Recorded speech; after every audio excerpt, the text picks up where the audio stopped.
What's up, gentlemen? This is Rising Phoenix Podcast, the podcast about how to rise up after your divorce. I'm your host, Michael Rhodes. Let's get into it. Joining me today is Mr. Joe Davis. Joe is a CDFA, so let's just jump right into it. Joe, why don't you tell us a little bit about yourself and what a CDFA is? Sure. And Michael, thanks for having me on. So my business partner and I, we run a financial planning firm where we focus in on the financial issues of divorce. We've been in business for about 17 years, but about 6-7 years ago is when we started focusing primarily on the financial aspects of the divorce side of things. As a CDFA, I'm a certified divorce financial analyst.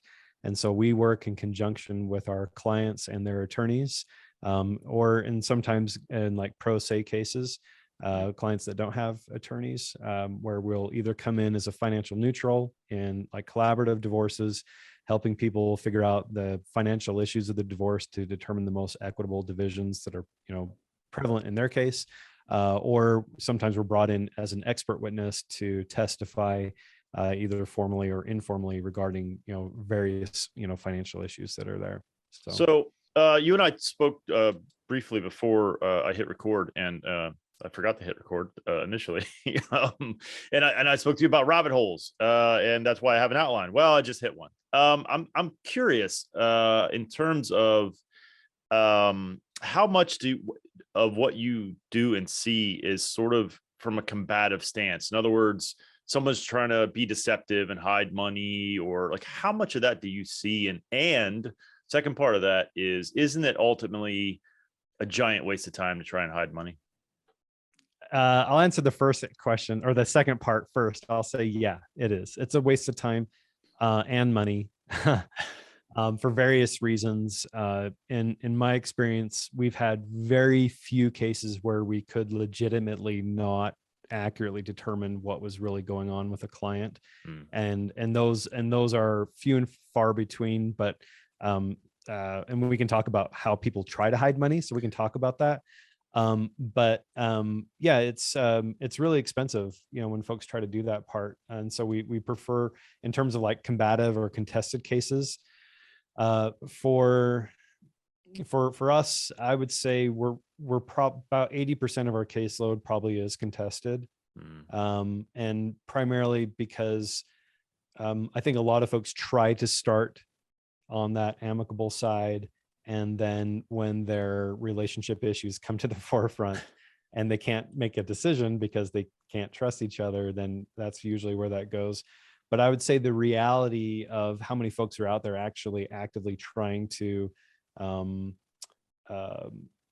hide money, I think it's, from my perspective, a lot of times it's more a sheer lack of budgeting and lack of understanding of what their actual financial situation looks like, and overspending, than it is like somebody who is like strategically trying to actually shelter and hide money. Although that does happen. I'm sure. And that's that. I don't want to go too far down this one, but I am curious because sometimes I see guys. So part of what I do, and I feel like I do many things sometimes, too damn many, is I run a Facebook group that has almost 6,000 men in it. It's for strictly guys going through divorce. And sometimes there's these guys who pop up with these ideas about what to do financially. And I hear stuff like, put it in your brother's name, hide it in the Caymans or whatever. So I guess, yeah, let's go down this. What have you seen? What do people think they can get away with and never do? Yeah, so I'll just start with the hardest thing. Honestly, the hardest cases to trace are cash, or cash businesses. So if we're dealing with a small business owner who's heavy cash intensive in terms of their receipts, and they've historically always been that way, those are exceptionally hard to trace. But there is a way for us to come to determine a rough idea of what's going on. So those are challenging.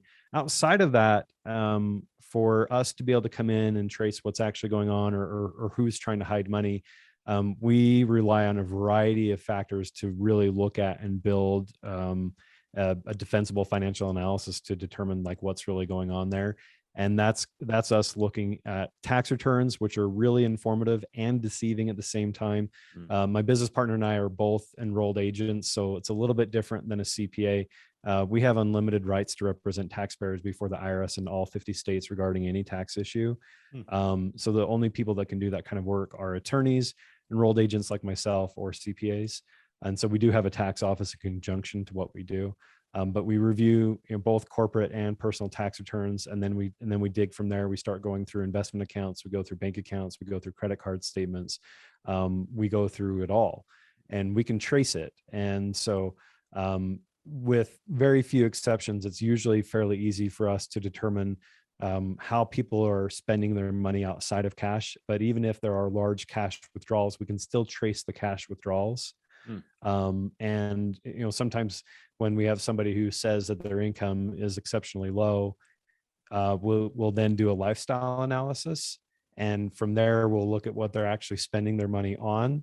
And so if they both are driving $200,000 like BMWs, and they live in like a 6,000 square foot home, and we look at like how they're spending their money, while we may not be able to actually trace where it's going or where it's been, we can look at their lifestyle and get a supportive diagnostic on what they're actually spending, and that can be very informative for the courts if it comes down to that. But I would say that's like one out of, I don't know, every case is so different, but those are pretty extreme, right? Yeah. Gotcha. Most cases are pretty normal W-2s, couple 1099s, and investment accounts in a house, right?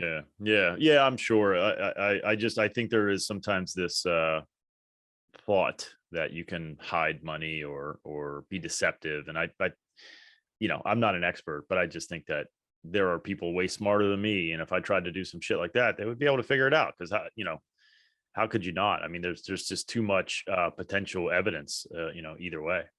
Yeah, like I've done this long enough. Like, I mean, I could tell you like strategically like the most effective way to do something like that, but to really do it well, it's going to take years of planning. And when we come down to somebody who's getting divorced, it's like, a lot of times the divorce cases we see are, not a crime, but I kind of call it like a crime of passion, in terms of like somebody trying to hide money.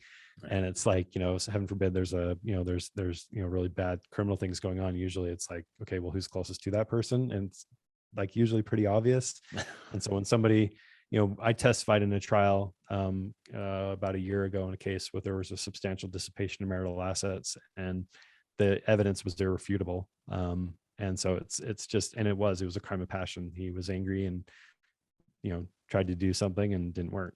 So, yeah. Well, let's stick in that sort of negative and talk about things not to do. Once you filed, what are some things for men, particularly because this is the audience, not to do financially speaking? So the men that we work with, we when we're working with them, we have to take kind of a fine line, because we're not attorneys. We can give tax advice, we can give financial advice, we can say, okay, this is what will happen financially if you do XYZ. Generally speaking, we tell folks not to do any major transactions with any of their accounts, not to close anything, not to move anything out, and definitely not to cut off their wife's like credit cards and bank accounts if they're complete control of it. Again, we're not giving any legal advice on that end, but any of those type of activities or major substantial transactions, like buying a house in the middle of a divorce proceeding or taking a large withdrawal out of your retirement account, we would generally tell people to avoid doing that. Not because it looks nefarious, but because it can just cause unforeseen, things. So we want to keep things as normal as possible, maintain normal budgets, maintain normal expenditures outside of whatever kind of legal costs that are there, but try to keep everything as normal as we possibly can. In terms of, I guess, accounting for the future, you filed or she's filed or whatever, and all of a sudden, and I think in America typically, and maybe this better than I do, I mean, it's typically a 2-income home. Right. Now things are kind of split. Just in terms of practicality, what are some things that guys can do now that things have shifted, so to speak? Yeah, I think part of it is like, whenever we take a household and we split it in half, like financially, unless you're like Jeff Bezos, it's gonna hurt, Yeah. right? Most of us, whether it's a single income household or a dual income household, it's gonna hurt.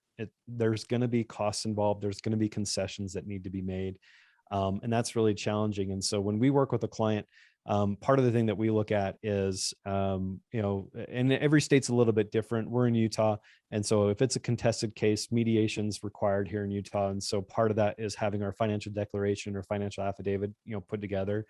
And our office will work with folks to actually compile an accurate representation of what their budget is, Mm. both right now as the marriage stands, and then as a future expense. So we can look at it and determine like what kind of reasonable spousal support may be required in this case, if any, and how we can create a defensible analysis to determine like what's going to make sense or not if we're going into mediation or if they're trying to negotiate, outside of that. So the first part I think is, and budgeting in the best of times isn't fun, right? But getting a really accurate representation of what your budget is, and then looking at it realistically and saying, okay, what kind of additional expenditures am I going to have now that I'm divorced? And for a lot of folks, the biggest one tends to be housing, and how which way that's determined. And then outside of that, we start looking at like childcare expenses, additional travel, fuel, things that are going to creep up that weren't there before. We're a huge advocate for folks, if they're not in therapy, to make sure that's part of it. I mean, that's just a huge part of having good mental health going through a process like this, regardless if you're the petitioner or whatever. So we try to build those types of costs into those analysis. So that way, when we go to mediation and we get a counter offer from the opposing counsel, regardless of what shows on the actual financial declaration, because again, I think one of the expectations is that, again, every state's different, but here, the courts really don't like to see multiple financial declarations issued or submitted to the courts. Usually there's only one. Sometimes it gets modified later on. But when we go to mediation, we can go there and say, okay, look, the financial declaration says this, but we've worked together. We know what your budget is, so that whatever kind of counter proposal or what kind of offer is accepted on the other side, we know what you can afford, we know what you can't afford, and we can negotiate within those realms, right? So the budgeting aspect is huge. It's not fun, but it's huge. Yeah. So, I mean, that's sort of, I don't know what number step, but that's certainly something that very important early in the process is Mhm. creating a solid budget. And I didn't even think about things like fuel and travel and all that kind of stuff. That gets pretty detailed. Yeah, I mean, it depends on the case. I mean, every case is so different. One of the things we love what we do because it's exceptionally challenging. And part of the challenge is that while we follow the same rules of procedure in every case, every single case is so uniquely different. I could go through every single client we've worked with you, and none of the outcomes are the same. None of the methodology was exactly the same. And none of the reasoning in terms of why people, accepted whatever kind of offer was exactly the same, because everybody's lives are so uniquely different. Yeah. I mean, we've had cases where folks have literally bought a house like two doors down, so they could, so like a 50-50 like custodial arrangement could like legitimately work because they're both working at home, wanted to maintain tremendous amount of normalcy. And we've had other cases where folks are from a different country and we're having to have, expenditures built in to fly children, across the world essentially, right? Sure. And so it just depends on the case. It's just so different. Yeah. I know you can't speak to the legality of things, and every state is different, but in terms of what you see, and I've heard some things about Utah. I interviewed a lawyer actually from Utah, and there's some things that aren't um, quite caught up, and I think that's true in a lot of places. But in terms of what you're seeing, how bad are the laws? And I don't mean skewed. I don't. Maybe that. I mean, that's a discussion that could be had. It's skewed as in against men. I think it's skewed against higher Mhm. earners. But what are some things that you've seen that are just that need to be changed? Ooh, that's a good question. Um, I was looking at, before we had this meeting today, I was looking at our case log, if you will, and like the cases that we run, and we represent. I never really looked at like how many men we represent versus women, and it's about 50-50, which kind of Mm, surprised me. mm, It seems like our cases with women tend to take a little bit longer. I don't know why. But it's been about 50-50. mm, And the issue that we've seen, being on both sides of that negotiation, is that, um, I don't know, like the overarching issue, I think, is at its root, the court system is extremely combative, mm, right? Even when we have a case where, my business partner, his name's Aaron Schuler, we did a case the beginning of January last year where it was a pro se case. There was no attorneys involved. It was probably the most amicable case we've ever dealt with. In fact, we did everything via Zoom with this couple, mm, and they sat side by side, like on their couch as they talked to us. And then we had, independent meetings with each of them, but they could. I mean, it was extraordinarily amicable. But at the end of the day, somebody's the petitioner, somebody's the respondent. mm, Somebody has to, request certain things, and that nature of the court, system creates conflict, you yeah, know. And so that I don't know how to fix that aspect. That's extraordinarily challenging. um, Utah has been historically not necessarily super friendly to men's rights when it comes to custody arrangements for children. yeah, And to be really honest, we try to stay out of that of as best we course, possibly can. So sure, when we take on a pro se case, if it's not amicable, and if they do not know what their custodial arrangement's going to be for the children, we actually won't do it, not until they get that part figured out. Because people, like once they start looking at the numbers behind how those arrangements work, attitudes can change pretty drastically. mm, So that part's quite challenging. yeah, And I think for men, it's challenging, especially for men who are the primary breadwinners. I mean, that's my case. My wife has historically always been a stay-at-home mom. mm, Heaven forbid if we got divorced, the issue is custodial arrangements like physical custody. Like, while a lot of men are just extraordinarily good fathers, and they want to have that 50-50 custodial arrangement like physical custody, they legitimately just can't do it because of how their workload is at home and how all that is arranged. And they get financially penalized because of how they historically took care of their family. mm, And they may be, whether, regardless if they're the petitioner or the respondent in a case, it doesn't really matter. Those types of issues, create conflict. And I don't really have a good answer for that. yeah, And I've had cases where guys say, "Hey, Joe, this isn't fair because of how this is arranged. My ex-wife is going to be able to work part-time and take the kids, and in order for me to afford everything, I still have to maintain this schedule, which means I legitimately can't take them 50% of the time, and I feel like I'm getting penalized because of that." And yeah, I can't unfortunately speak to that. It's challenging. yeah. So that led me to another question about filing first. And again, I know you can't speak to the legalities, but I'm curious as to, you sort of mentioned it, but the financial aspect. Does filing first have any advantages in that regard? um yeah, that's a good question. um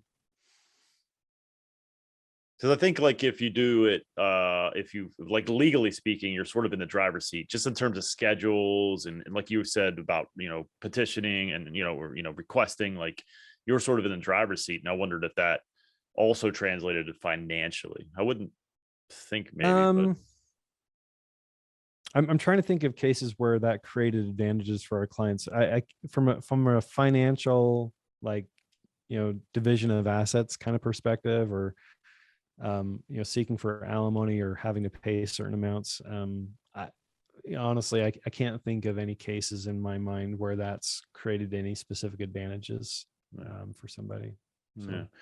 So I want to shift a little bit and talk about things that, we talked about setting a good budget. But are there other things, and again, I have no idea what they would be, but that are good things to do, maybe after you filed, or after the filing has occurred, and or maybe even after the divorce itself. Are there right. other best practices that guys can implement? I think it's like at its root, kind of understanding like the base issues that we deal with on the financial side of divorce. And while it can get really messy and complicated, at its basis, it's quite simple. There's really three issues we deal with. The first is child support and custody, right? And if we don't have any children, then that's out. And that simplifies things tremendously. The second is going to be spousal support, which is where the budgeting is a huge aspect. And the third is just property division and understanding how that works. And again, depending on what state you're in, the rules and laws are different. Here in Utah, I think part of it is understanding like what your assets are and what's worth fighting for, what's worth letting go, and how we view things. So from an asset division perspective, again, when we're doing the budgeting, the other side of it is we look at and say, okay, part of that financial declaration is determining what are marital assets, what are separate, what's an inheritance, and where some of those things kind of get commingled.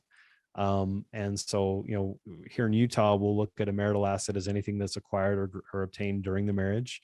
A separate asset is anything that came beforehand, and that was kept in a separate name. And then the third would be an inheritance, right?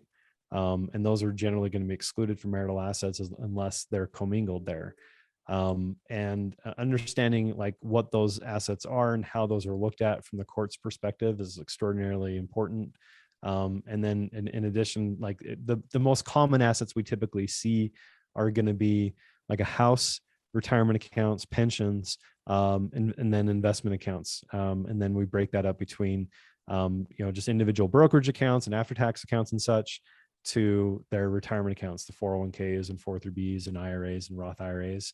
And I could spend a whole couple hours just talking about how those are to be divided. Sure. and how those are going to be dealt with. We look at the proper accounting of understanding how each of these things are. And then, again, depending on what state you're in, looking at what we can negotiate in terms of finding an equitable division of assets. From our perspective, we like to see divisions that are equitable in terms of like both parties are walking out. There are going to be concessions made. That's the hard truth. There are going to be expenses there. But then being able to walk away from this and say, okay, is this a deal that I can actually afford financially, and not only afford, but I can continue to thrive financially. And that's what we look for. We look for deals where, frankly, both parties walk away with concessions. They walk away feeling like they gave something up, because that's usually what happens.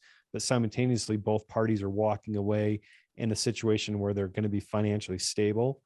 And from our perspective, long term, that's so much better, because financially stable households make for much better divorced households, which ultimately benefit the children, so that we can have as much normalcy as we possibly can. Because ultimately, if we have a deal where a man is required to pay spousal support that's over and above his actual ability to pay, it's just going to create a whirlwind of problems for him, and it's going to continue to escalate. And so that's where we come back to, we look at these deals so that we can create defensible financial reports for our clients. So we can give it to opposing counsel and say, look, we understand that your client needs or says that she needs this much, but the reality is our client cannot afford to do that. And so we're going to have to come to a better negotiation, because if he's held to the fire on a deal like that, she's ultimately never going to get what she needs.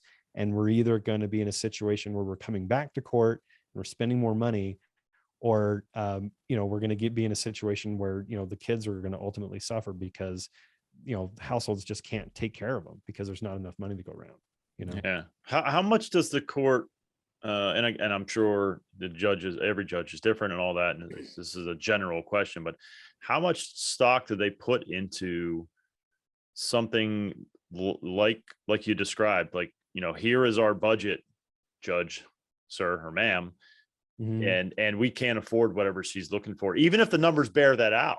How much stock do the courts put into a report provided by someone like yourself? So I'm gonna have to say it depends. Sure. And so the terminology that I always use here, because we work in multiple states, the terminology that I use here is called rules of procedure. And the courts are extraordinarily bureaucratic. And so if our client has a really good attorney and we are submitting documentation on time in the way the court requires it to be done, then the courts will typically put a lot of stock into our expert opinion reports and being able to back up whatever kind of position or petition or what kind of defensible position that our client's trying to take, because their attorney is doing a really good job following the system, doing things the right way, so that we can make sure we're taking care of our client. Even on the other hand, and I've been on both sides of this, where we've done everything, we've worked with a really good attorney, everything is done properly, and our client gets what they need, and both parties actually work out okay. But on the other hand, I've been on both sides of it where, for whatever reason, the rules of procedure were not followed. I was in a hearing just this last week where our client's position was denied essentially by the court because her attorney, and it wasn't necessarily his fault, didn't follow the rules of procedure. And it wasn't because our position wasn't valid, because it is, but again, the rules of procedure weren't followed. And so this comes back to a question that you haven't asked, but ultimately I get asked this question all the time. And people ask me, they say, "Hey, Joe, do I really need to get an attorney?" And I always answer with the answer yes. Of course, yeah. Now, every situation's so different. Can people get divorced without attorneys? Absolutely, right? But you don't know what you don't know. And sometimes that can really end up biting you hard. And you could be left holding the bag on a case where you're really just kind of screwed because you didn't follow that rules of procedure. And it kind of stinks. And that goes back to what you asked earlier, like what could change? It's that needs to change. But at the same time, the courts have to follow, they need to be structured. They have to follow rules of procedure. They have to follow the law, because if they don't, in the really contested, messy cases, we're going to have no precedent to really support a client in terms of like what should be done. Yeah. Right. So that brings up two things. One is I'm guessing the reputation and or the work submitted by someone like yourself is important, right? I mean, if my buddy's an accountant and he throws something together and I send it in, the judge might not quite look at it the same as someone who's like yourself, a professional, that this is what you do. I would say it's more of, I mean, the courts look at that. And so like when we're introduced as an expert witness, we have to submit our background, our curriculum vitae, cases that we've testified in, how we get compensated. There's a variety of things that we have to submit so that they can be submitted to the courts. And then opposing counsel will usually file an objection and so they can fight it for whatever reason. Right. But what I would say is that, the financial aspects and issues of divorce are extraordinarily unique.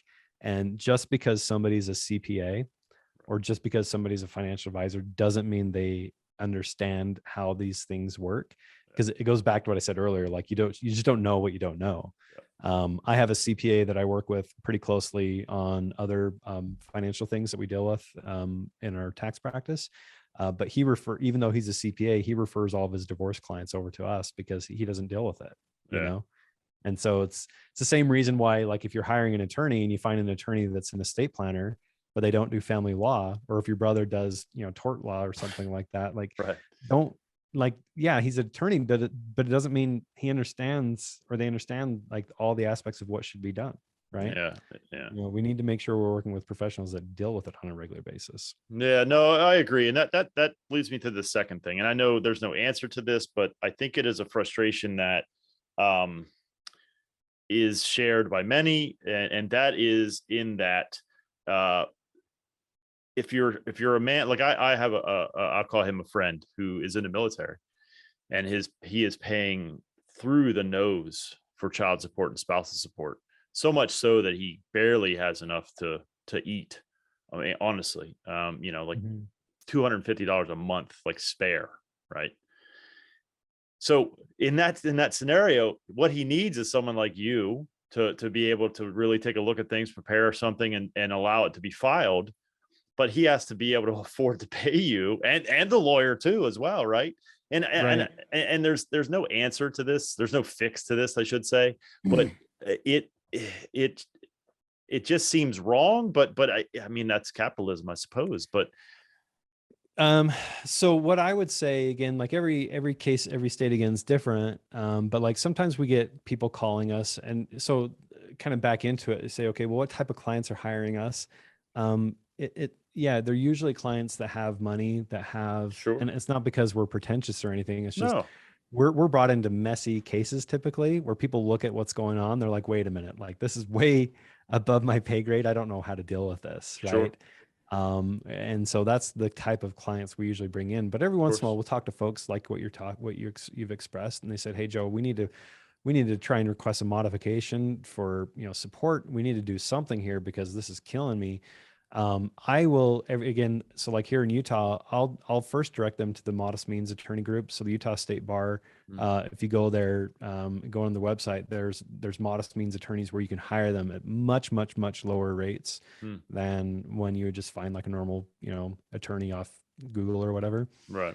And you have to be able to prove your need for support because of your income for these types of issues. Mm, And I would start there. Additionally, like the most bars will have some sort of free legal clinics mm, where you can get information, and it's usually going to be like law students that are in school in the area that are doing it. And then a lot of attorneys will provide additional in order to meet their CE requirements. They'll do it as well, mm, so that way they can provide information to folks who just don't have the means to hire an attorney, yeah, so they can actually get good advice and good representation. Is it going to be like top of the line advice? No, right. but it'll at least point them in the right direction so they know what forms they need to file with the courts to be able to start the process to get the court to actually look at a situation like that again.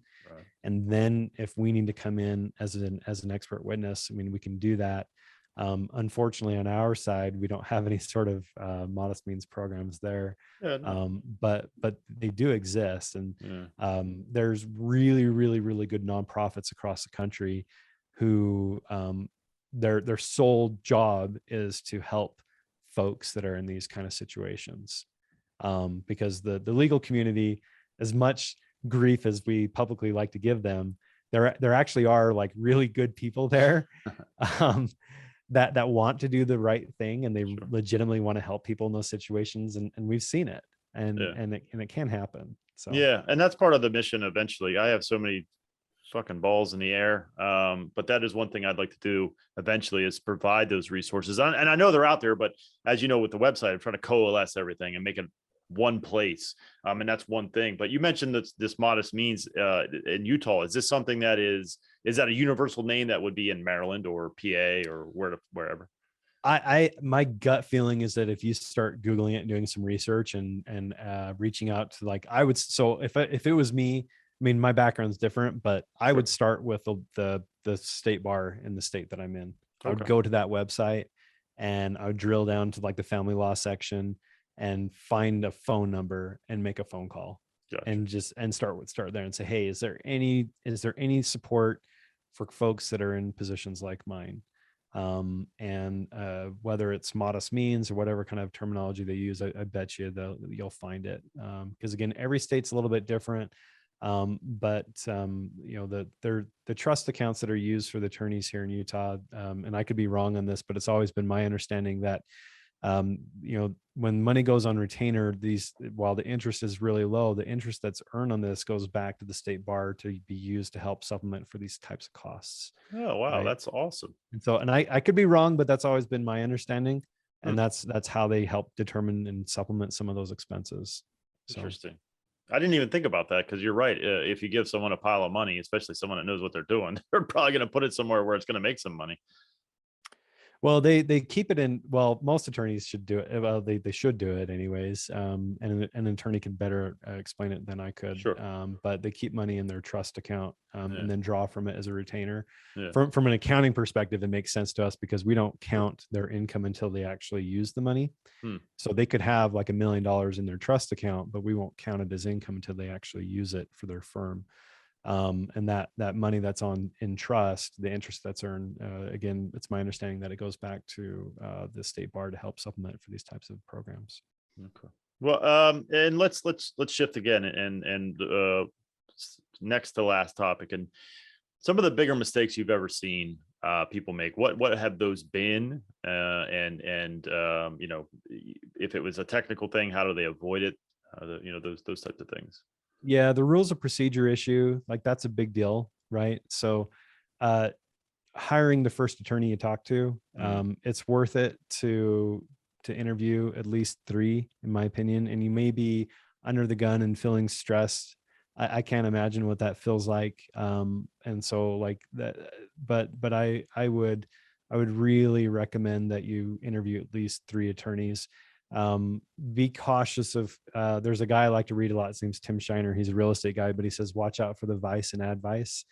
And so that's true coming from me. It's true coming from anybody. But in terms of like, I struggle with attorneys that don't charge up front for a consult, particularly if they're small solo firms. There's nothing wrong with a solo attorney. But if you're not paying for that consult, you're going to pay for it somewhere else. And I mean that by either A, the attorney doesn't know how to bill or run his business correctly, and you're going to end up suffering because of that. Or he's going to increase costs later on because he gave you free service up front. Does that make sense? Yeah. And No, so definitely. just be kind of cautious of that. Obviously, if someone tries to charge you like $1,000 to just talk to them for 20 minutes, I mean, there's going to be reasonable in what you're looking at. But just understand that's just kind of how that works. The other part of it too is, again, watching out for the vice and advice. Just because your family member, your brother, sister, or your mom or dad or whoever got divorced, and they say, hey, this is what you should do, and they start giving you advice, be very, very cautious of that. Not because they could have every good intent to help you. But just be cautious of that advice, because again, your case is going to be so unique to you.